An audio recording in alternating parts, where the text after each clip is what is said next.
नमस्कार, मी अक्षरा पाटील आणि पुस्तक वाचन या युट्यूब चॅनलमध्ये आपणा सर्वांचं खूप मनापासून स्वागत. मित्रांनो, आपल्या चॅनलला युट्यूब कडून आज स्टे आलेला आहे. त्याचं कारण असं सांगितलं जातंय की दुसऱ्याचा कंटेंट कॉपी करून तो चॅनलवर अपलोड केला जातो किंवा तोच तोच कंटेंट पुन्हा पुन्हा अपलोड केला जातो. त्यामुळं सगळ्या श्रोत्यांना कळकळीची विनंती आहे की प्रत्येकानं चॅनलला सबस्क्राईब करून लाईक बटन दाबायचंच आहे, पण त्याबरोबर चॅनलवर प्रदर्शित होत असलेला कंटेंट हा उत्तम आणि दररोज नवनवीन प्रदर्शित केला जातो त्या संदर्भातल्या कमेंट बॉक्समध्ये कमेंट जरूर टाकाव्यात. त्यामुळे आपला चॅनल पुन्हा एकदा ग्रो होण्यास मदत होईल. भाग 16 आणि शेवटचा डॉलर बघू. भाग 16. विमान नेहमीच्याच वेगानं चाललं असलं तरी गौरम्मांना मात्र वाटत होतं की किती सावकाश जातंय हे, किती उशीर होतोय, कधी एकदा बेंगळुरूला पोहोचते असं त्यांना झालं होतं. 1 वर्षानंतर गौरम्मा बेंगळुरूला येत होत्या. या वर्षभरात त्यांनी पाहिलेलं जग, ऐकलेलं बोलणं आणि घेतलेल्या धड्यांचा अखेरचा श्वास असेपर्यंत विसर पडणार नाही एवढा प्रभाव होता. नदी पलीकडचं कुरण नेहमीच हिरवगार दिसत असतं. वर्षापूर्वी दूरवर असणारी अमेरिका त्यांच्या रंगीत स्वप्नांचा एक महत्वाचा भाग होता. मनात येईल ते देणारा तो कल्पवृक्ष होता. तिथं दुःखाला थारा नाही असं त्यांना वाटत होतं. या अमेरिकेत दुःख, दुखवटा नाही, संकट नाही, प्रतिकूल परिस्थिती नाही. थोडक्यात देव देवता ज्याला स्वर्ग म्हणतात तो हाच असला पाहिजे असा गौरम्मांचा गाढ विश्वास होता. त्याचबरोबर जमुनाच आपली तारणहार आहे. तिच्या कृपादृष्टीमुळेच आपण या जगातील अडीअडचणींना तोंड देऊ शकू अशा भ्रमात त्या होत्या. याच कारणामुळे भारतातल्या देशी सुनेकडे त्या अनास्थेने पाहत होत्या. हिची मला काय गरज, जमुनाचा मला पाठिंबा आहे या भावनेत त्या होत्या. विनितेचं रूप, गुण, विद्या आणि प्रेमाची त्यांच्या लेखी काहीच किंमत नव्हती. त्यामुळे कटू शब्दांनी दुखवणं किंवा अनुल्लेखानं तिला टाळणं हे अगदी स्वाभाविक होतं. या साऱ्या मागचं कारण होता तो अमेरिकेतला डॉलर. कारण $1 म्हणजे सुमारे 40 रुपये होतात ना. आता मात्र सारं बदललं होतं. एखाद्या नाटकातल्या ट्रान्सफर सीन प्रमाणे आता त्यांची मतं पूर्णपणे बदलली होती. आता नव्या जाणीवेच्या पार्श्वभूमीवर त्यांना विनिता पूर्णपणे वेगळी असल्याचा प्रत्यय येत होता. तिचा प्रत्येक गुण आता थोडा अधिकच चांगला वाटत होता. मातृप्रेम गमावलेली विनिता प्रेममयी असल्याचं त्यांना जाणवत होतं. ती प्रेमासाठी आसुसली होती. आपण दुर्लक्ष केल्यामुळे ती करपून गेली होती. अशा अनेकविध भावभावनांनी भरलेल्या प्रवाशांना घेऊन विमान बेंगळूरच्या विमानतळावर उतरलं. विमानतळावर आपल्या स्वागतासाठी शामन्ना, हर्ष, गिरीश आणि विनिता हजर असतील याविषयी त्यांची खात्री होती. पण विमानतळावर केवळ शामांनाच त्यांना दिसले. क्षणभर त्या संतापल्या. एवढ्या लांबचा प्रवास करून आले तरी मुलगासून स्वागताला कसे आले नाहीत. पाठोपाठ मनात आलं कुठल्या तरी अर्जंट कामामध्ये अडकून पडले असतील. बॅगा ट्रॉलीवर ठेवून त्या बाहेर आल्यावर शामण्णांनी चौकशी केली. कसा झाला प्रवास? छान झाला. घरी सगळे ठीक आहेत ना? गिरीविमू आले नाही तुमच्या बरोबर? आधी घरी चल, सगळे आरामात आहेत. पुढं बोलू न देता शामण्णांनी रिक्षा बोलावली. समोर चिरपरिचित दृश्य दिसू लागली. गाड्या, सायकल, रिक्षा, भाजीच्या हातगाड्या, गाई वासरं, असह्य उकाडा, चित्रविचित्र वास, धूळ. गौरम्मांची आपण भारतात येऊन पोहोचल्याची खात्री झाली. आपल्यापैकी तू पहिली फॉरेन रिटर्न झालीस.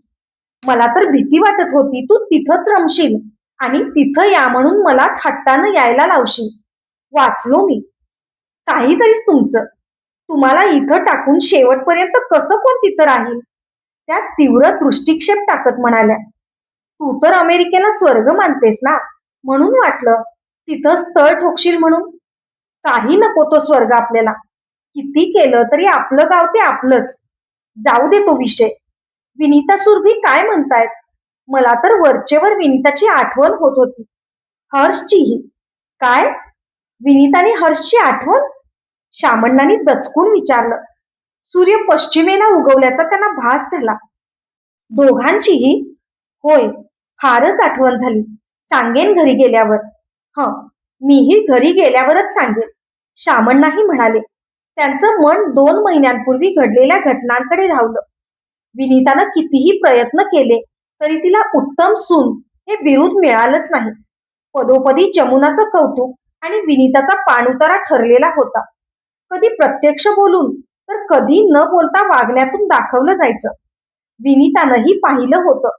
गौरम्मांचा पूर्वीपासूनच असा स्वभाव होता असंही नव्हे. जमुना घरात आल्यानंतर त्यांच्यामध्ये हा बदल झाला होता. विनितेला गिरीशचा राग यायचा. ती त्याच्यासमोर मन उघडं करून बोलायची आणि शेवटी म्हणायची, या असं का करतात? माझं काय चुकलं यात? तो सांगायचा, अगं, तो अम्माचा स्वभावच आहे. ती माझ्यापेक्षा चंद्रूला महत्व देत नाही काय? त्यांचं मी कुठं वाईट वाटून घेतो? चंद्रू गिरीश सख्खी भावंड, त्यामुळे कदाचित तो सहन करत असेल. पण मी का सहन करू? या विचारांमध्ये घेरली गेली की स्वभावता शांत स्वभावाची विनिता भडकून उठत होती. तिथं हजारो डॉलर्स कमावून इथं कधीतरी केवळ $100 पाठवणारी जमुना दरमहा ₹3000 मिळवणाऱ्या विनितापेक्षा श्रेष्ठ होऊन बसल्याचं ती पाहत होती. इथं विनिताचे शारीरिक कष्ट घेत होती. त्यांची तर गौरम्मांच्या दृष्टीनं काडी मात्रही किंमत नव्हती. घरात सतत जमुनायन चालायचं. अशा वेळी विनितेला तीव्रपणे जाणवायचं, या डॉलरनं माझं आयुष्य खराब करून टाकलं.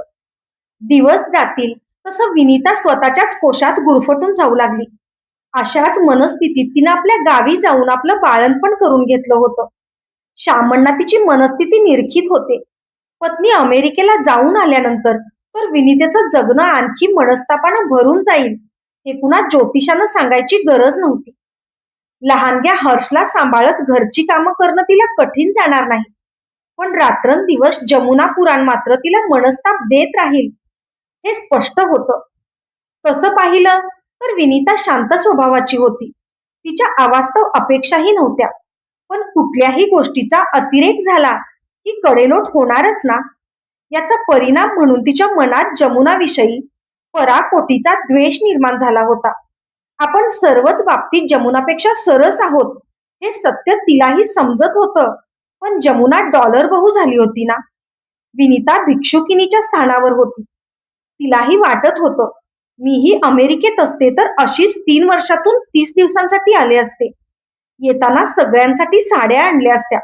वृद्ध सासू सासऱ्यांची कणभरही सेवा न करता त्यांची लाडकी सून होऊन राहिले असते. कधी कधी तिला वाटायचं, देवारे, या डॉलरची किंमत ₹1 कर, म्हणजे या सगळ्यांची मस्ती भुईसपाट होईल. रुपयापेक्षा कमी किंमत होऊन त्यांची परिस्थिती आमच्यापेक्षाही हीन होऊ दे. मग पाहतेच त्या डॉलर सुनेचा तोरा. यापासून दूर जायचं असेल तर त्या घरापासून दूर जायला पाहिजे. त्या डॉलर बहूच्या छायेपासून दूर, या सासूपासून दूर, या लोभी नंदांपासून दूर, जिथं केवळ आपल्याला आपल्या कर्तृत्वावरून मान मिळेल अशा ठिकाणी जायला पाहिजे.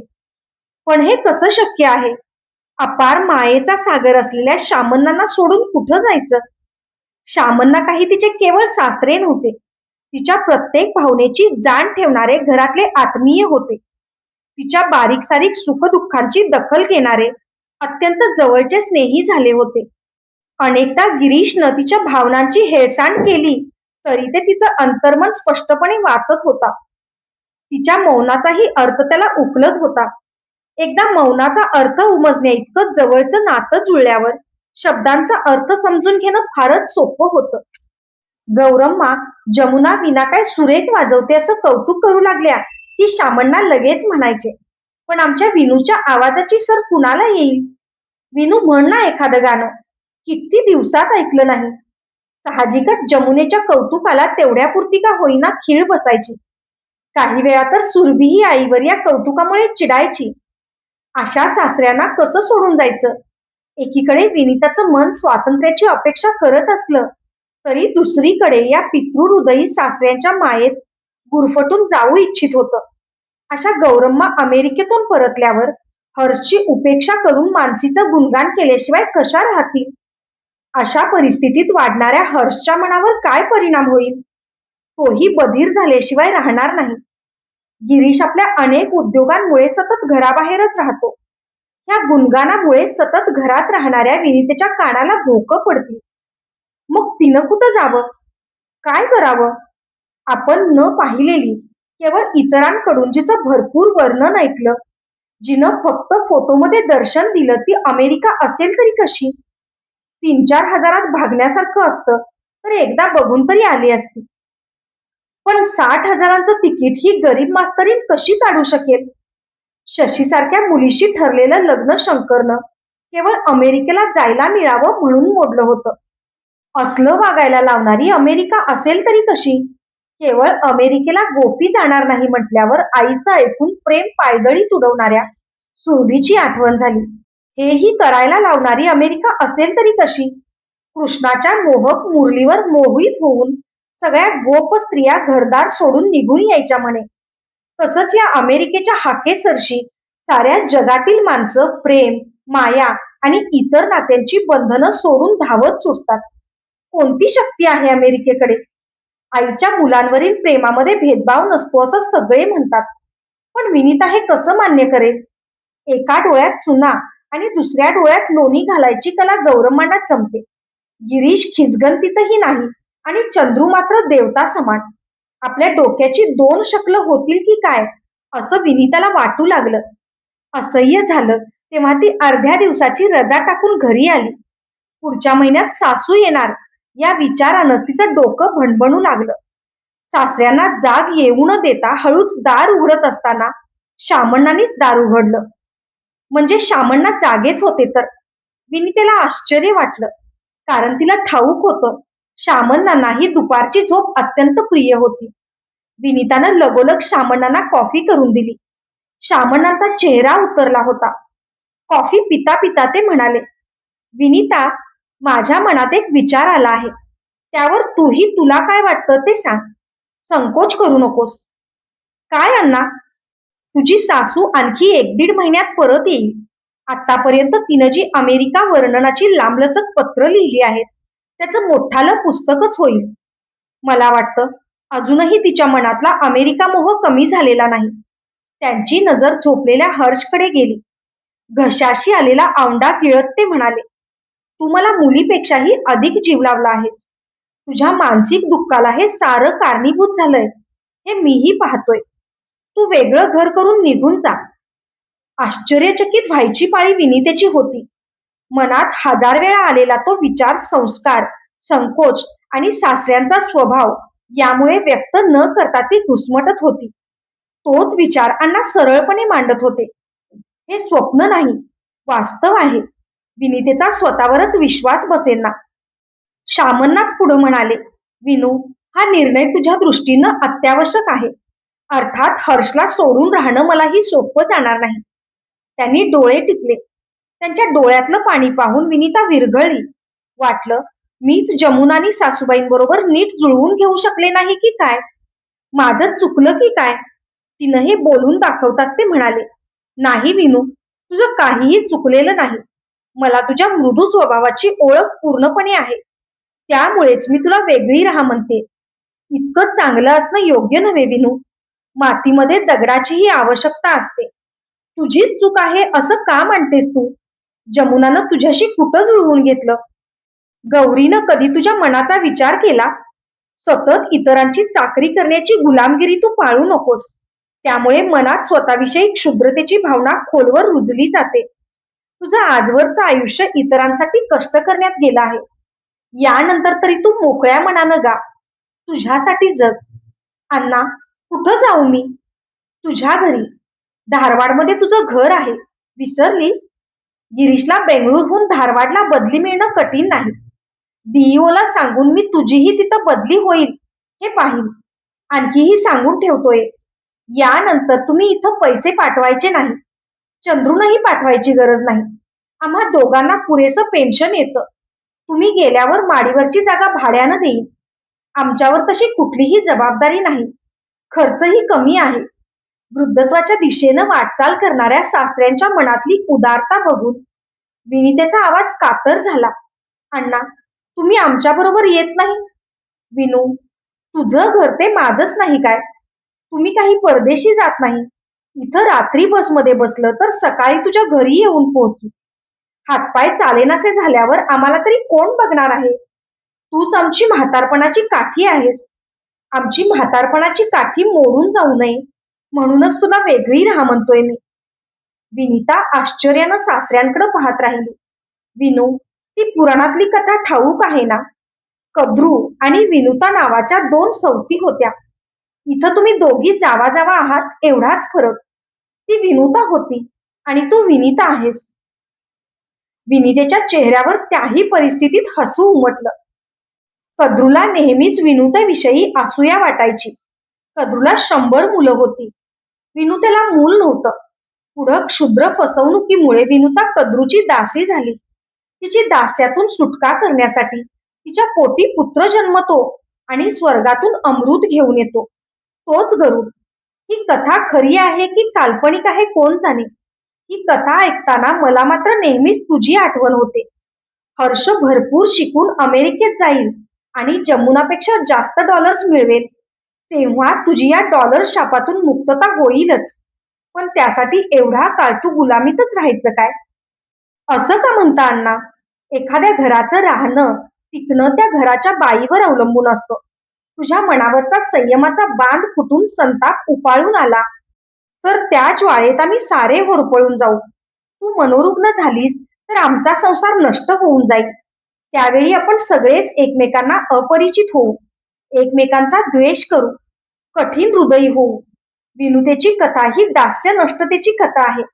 त्यामुळेच सांगतो, गोष्टी टोकाला जाण्याआधीच तू निघून जा. पण गिरीशला विचारलं पाहिजे.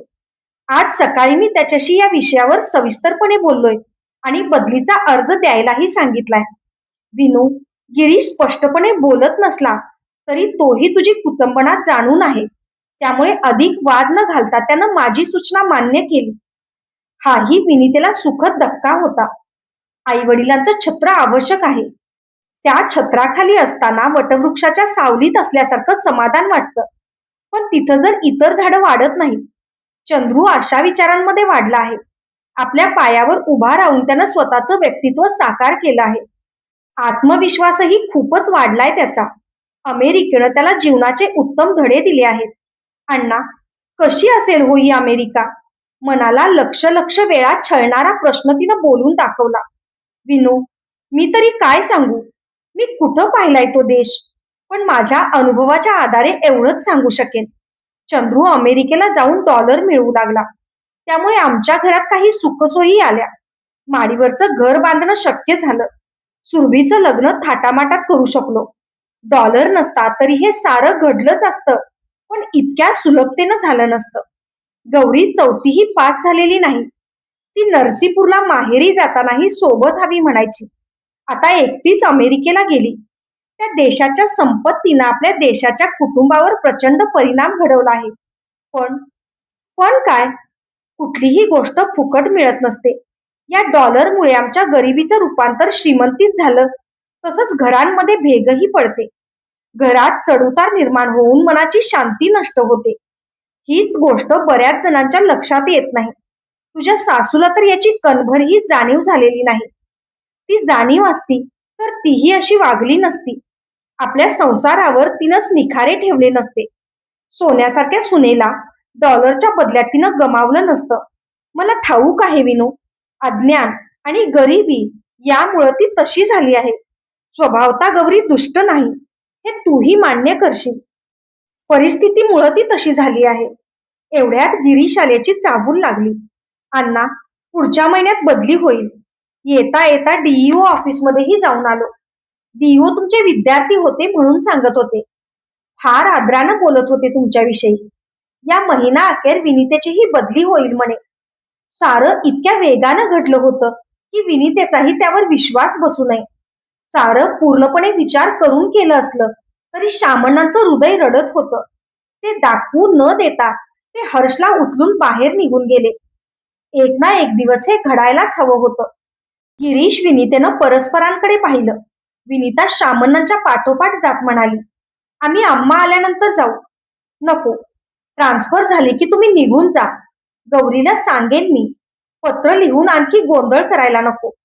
रिक्षा घरापुढे थांबली. श्यामण्णा आठवणींच्या खाईतून बाहेर आले. रिक्षाचे पैसे देऊन जेव्हा श्यामण्णाच घराचं कुलूप उघडू लागले तेव्हा गौरम्मा चकित झाल्या. विनू शाळेला गेली. तू घरात चल, सामान ठेव, फ्रेश हो, सांगेन सगळं. काय झालं? गौरम्मा घाबरल्या. काहीही झालेलं नाही. मी तिला तिच्या घरी पाठवलंय. धारवाडला? होय, कायमची. काय? घरात म्हाताऱ्या सासऱ्यांना टाकून निघून गेली ती? गौरम्मा संतापल्या. गिरीला टाकून गेली? गिरीला कशी टाकून जाईल? हर्ष आणि गिरीही गेलेत ट्रान्सफर घेऊन. काय सांगता? गिरीशनं बेंगळूर सोडून धारवाडला बदली करून घेतली? त्या अविश्वासानं विचारू लागल्या. होय, मीच तसं करायला सांगितलं. श्यामण्णाचा आवाज शांत होता. का? कारण सांगू? त्या अमेरिकेत राहणाऱ्या सुनेवरच्या मोहापायी इथं आपल्यापाशी राहून आपल्यासाठी राबणाऱ्या सुनेला तुच्छ लेखून तू पाणउतारा करत होतीस. आता अमेरिकेहून आल्यावर प्रत्येक बाबतीत मानसीशी तुलना करून हर्षला उगाच हलकं लेखणार यात शंका नव्हती. तुझ्या सानिध्यात विनू मनोरुग्ण होऊन डिप्रेशन मध्ये गेली असती. त्याची लक्षणं हळूहळू तिच्या वागण्यात दिसायला लागली होती. माझ्या एका जुन्या विद्यार्थिनीशी, आता ती मनोरोग तज्ञ आहे, या विषयावर मी चर्चा केली. डॉक्टरांनीच हा सल्ला दिला. एका सालस गुणी मुलीला मनोरुग्ण बनवण्याच्या पापापासून बचाव करून घेण्यासाठी एवढाच उपाय माझ्या पुढे होता. गौरम्मा दुखवलेल्या स्वरात म्हणाल्या. पण तिच्या वागण्यावरून तसं काही वाटलं नव्हतं. बरीच दिसत होती. तरीही हे बोलताना मनाच्या कोपऱ्यातून आशा पाटील डोकावून गेली. खरे, अजून ती मनोरुग्ण झालेली नाही, पण अशा वातावरणात राहिली तर व्हायची शक्यता आहे. म्हणून ही उपाययोजना. व्यक्ती असो वा प्राणी, आशा असते ती डॉलरची नव्हे, प्रेमाची. कितीही पोरं धडपडली तरी आपल्या घरी तिला ते कधीच मिळालं नसतं. आपल्याबरोबर मनोरुग्ण होऊन राहण्यापेक्षा दूर का होईना सुखी राहू दे तिला. या बदललेल्या परिस्थितीचं आकलन गौरम्मांना व्हायला काही वेळ जावा लागला. अमेरिकेला जाऊन आल्यावर उत्साहाच्या फुग्याला सुई टोचली गेली होती. अशा परिस्थितीची त्यांनी कधीच कल्पना केली नव्हती. पण तेच आज वास्तव होतं. तुझ्या प्रत्येक पत्रात अमेरिकेचं वैभव, तिथल्या सामानाचं कौतुक असायचं. सरळ स्वभावाच्या विनीतेविषयी तू चुकूनही एखादं कधी वाक्य लिहिलं नाहीस. जमुनेनंही कधी तिचा उल्लेख केला नाही. कुणीही स्वाभिमानी व्यक्ती हा तिरस्कार सहन करू शकणार नाही. गौरम्मा म्हणाल्या. तुम्हाला माझ्या मनस्थितीची कल्पना नाही. ते पत्रातही लिहिण्यासारखं नव्हतं. आता मला सगळ्यांचे स्वभाव उमजले आहेत. जमुना कशी आहे आणि विनीता कशी आहे हे समजलंय. जमुनाचं क्षुद्र मन आणि पैशाचा अहंकार याचा मीही अनुभव घेतलाय. त्यांचा आवाज आर्द्र झाला होता. अहो, तिथंही इथल्यासारखे सुखदुःख आहेत. त्यांच्या दुःखाचा प्रकारही वेगळा आहे. तिथं गेल्यावर हे समजलं. या अमेरिकेच्या यात्रेनं माझे डोळे उघडले. येताना सारखं मनात येत होतं, किती नशीबवान आहे मी. विनीतेसारखी सून मला मिळाली आहे. इथं येऊन पाहते तर ही तरा. गौरम्मांना दुःख अनावर झालं. डोळ्यांमधून उष्ण पाण्याच्या धारा लागल्या. त्यांनीही त्या आवरायचा प्रयत्न केला नाही. त्या अश्रुधारांमध्ये श्यामण्णांना प्रामाणिक पश्चाताप दिसला. गिरीशला पुन्हा इथंच बदली घेऊन यायला कळवा ना. का? तुला पश्चाताप झालाय म्हटल्यावर त्यांना या म्हणून कळवू? आम्ही म्हातारे झालोय, तुम्ही आमची सेवा करा म्हणू. गौरी, तुझ्या मुलांना तू तुझ्या घरात तुला जसं पटलं तसं वाढवलंस. तसंच आता विनीतेला तिच्या घरात तिला वाटेल तसं आपल्या हर्षला वाढवू दे. त्या मुलांच्या व्यक्तिमत्वाचा विकास व्हायची आपण संधी द्यायला पाहिजे. त्यांनी सतत आमच्या छत्राखाली राहिलं पाहिजे असा आग्रह ठेवायला नको. जसा चंद्रू मोकळ्या वातावरणात वाढत आहे तसं गिरीशलाही वाढू दे. हेच खरं जीवन. आपले हातपाय जोपर्यंत चालता आहेत तोपर्यंत आपण इथंच राहूया. नंतर त्यांच्या घरी जाऊन राहूया. तेव्हा आपण त्यांच्याशी जुळवून घेऊ. गौरम्मांनी डोळे पुसले. गौरी, दुसरं म्हणजे ही मुलं काही आपल्याबरोबर भांडून घराबाहेर पडलेली नाहीत. आनंदानं बाहेर पडली आहेत. त्यामुळे त्यांच्या मनात कटुता नाही. तूही कडवटपणा न धरता इथं आरामात राहा. तरीही त्या म्हणाल्या, जाऊ दे, निदान आपण तरी धारवाडला जाऊन हर्ष बरोबर 8-10 दिवस राहून येऊया. वर्ष होऊन गेलं त्याला बघून. त्याला माझी आठवण तरी आहे की नाही देव जाणे. एवढंच ना, उद्यातच रिझर्वेशन घेऊन येतो. एक मात्र बजावून सांगतो, तिथं गेल्यावर तू फक्त अमेरिकेच्याच गोष्टी बोलत राहायचं नाहीस. नाही, दुखावलेल्या स्वरात गौरम्मा उतरल्या. गौरम्माने आपली सुटकेसची चावी काढण्यासाठी पर्स उघडली. वाटेत खर्चासाठी म्हणून चंद्रूनं दिलेले $100 तिथंच होते. चावी बरोबर ते बाहेर पडले. गौरम्मानी विषादानं तिकडं पाहिलं. त्यांच्या दृष्टीनं आज डॉलर्सची कायमची हार झाली होती आणि रुपया जिंकला होता. धन्यवाद. अशाच नवनवीन आणि विविध विषयांवरच्या कथा, कविता आणि पुस्तकांसाठी पुस्तक वाचन हे चॅनल सबस्क्राईब करा.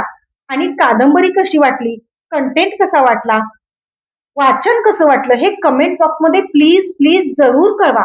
त्यामुळं प्रेरणा तर मिळतेच, पण युट्यूबलाही कळू दे की आपण उत्तम आणि छान कंटेंट आणि दररोज नवीन कंटेंट या चॅनलवर प्रदर्शित करतो. धन्यवाद.